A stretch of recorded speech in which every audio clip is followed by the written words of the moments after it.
Hello, everyone. Now that you are experts at dealing with sine and cosine in terms of their graphs and some of their other properties like their inverses, we're going to learn about something called the trig identities. And in this video, I'll tell you what those identities are and give you a sense of what they're useful for. In the next video, we'll do some examples. So let's get started. What are the trig identities useful for? Well, first of all, if we want to figure out the value of, say, cosine of u, and all we know is secant of u, we can use trig identities to do this. So that's one example. It helps us to evaluate trig functions.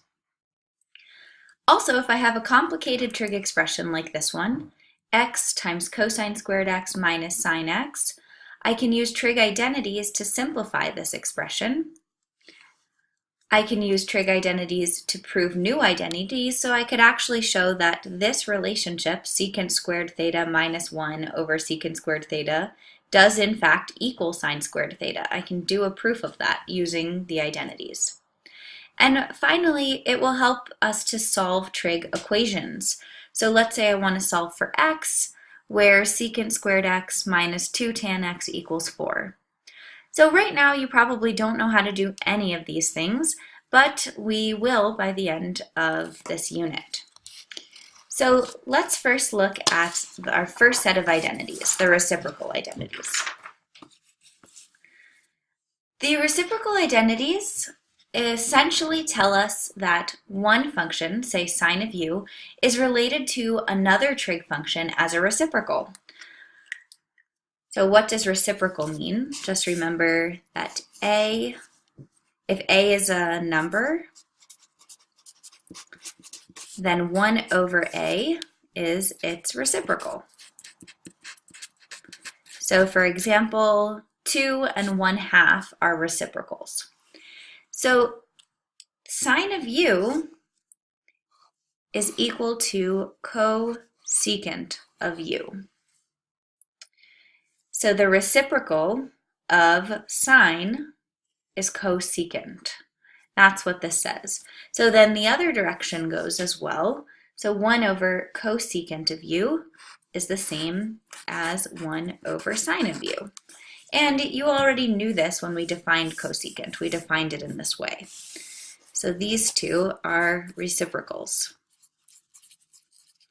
So you can think sine is related to cosecant. Cosine, you might guess, is reciprocals with secant. So cosine of u is the same as 1 over secant of u, and vice versa. Secant of u is equal to 1 over cosine of u. Tan and cotan are related as reciprocals as well. So tan of u is 1 over cotan, and cotan is 1 over tan.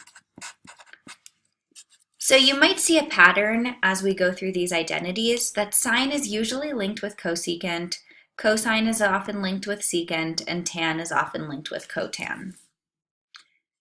So these are our first set of identities, probably not new to you. We expressed these earlier when we defined our trig functions. Our next set of identities are, let's actually add a couple onto this one. So I want to add onto this the quotient identities. And these you already know as well. They have to do with tangent and cotangent. So tan of u, instead of writing it as 1 over cotan of u, I could also write it as sine over cosine. Since cotan is the reciprocal of tan, then cotan is just the flip of that. So cotan is equal to cosine over sine. The reason we want to know these is because sometimes it's useful to take an expression and write the entire thing in terms of sine and cosine. So that's why these two are important as well. So now we'll move on to what's called the cofunction identities. And this is just another link between two different functions.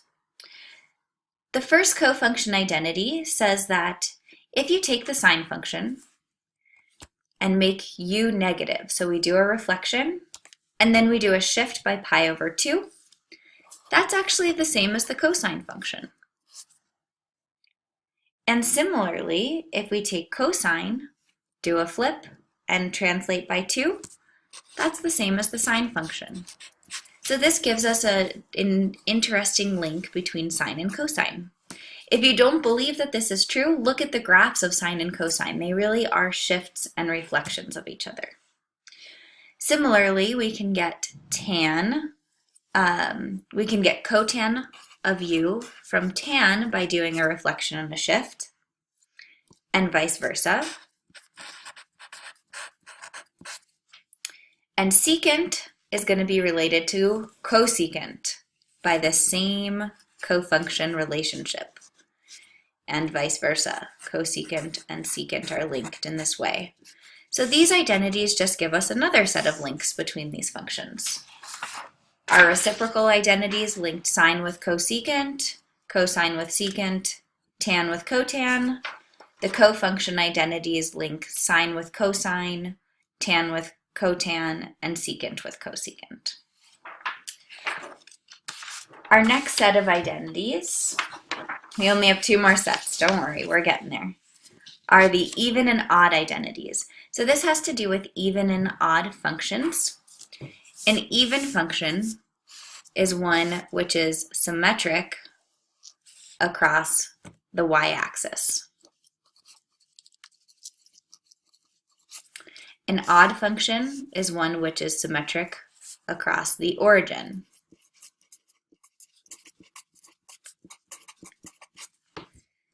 Sine is symmetric across the origin, which means it's odd. The definition of odd is that if you plug in the negative of u, then that negative can be pulled to the front of the function. So this is the same as negative sine of u. If sine is odd, then cosecant is also odd. So these two functions are related in that way too. They sort of pair up. If cosine looks like this. Cosine is even, and so when you plug in negative u instead of u, you actually get cosine again, and the minus doesn't even matter. Since cosine and secant are linked, secant has this property as well. And tangent is an odd function, so that means we get a minus in front of tan when we plug in negative u. Cotan is also odd because it's linked with tangent, so this is the same as minus cotan u. Now finally, our last set of identities are the most important ones. These are called the Pythagorean identities. The first is the most important. You can always, if you know the first one, then you can always resort to using that to prove the other two. And that's an exercise that we'll do in class together. What the first Pythagorean identity says is that sine squared u plus cosine squared u equals 1. You may see this in another form. You may see something like cosine squared u equals 1 minus sine squared u. So there I just brought the minus, I brought the sign over to the other side. Or you might see it like this, sine squared u equals 1 minus cosine squared u. So in this version, I just brought the cosine over to the other side. Then we have two other Pythagorean identities. The first one is 1 plus tan squared u equals secant squared u. The second is 1 plus cotan squared u equals cosecant squared u. So this is the same as that one, but with cos. So these two we will derive in class from this one, so I'm not going to give you a proof now. Just start working to memorize all of these identities. So now that you have it in your notes, stare at it. We're going to do a bunch of memory quizzes where I'll test you to see how well you have these at your disposal. So start memorizing. Good luck.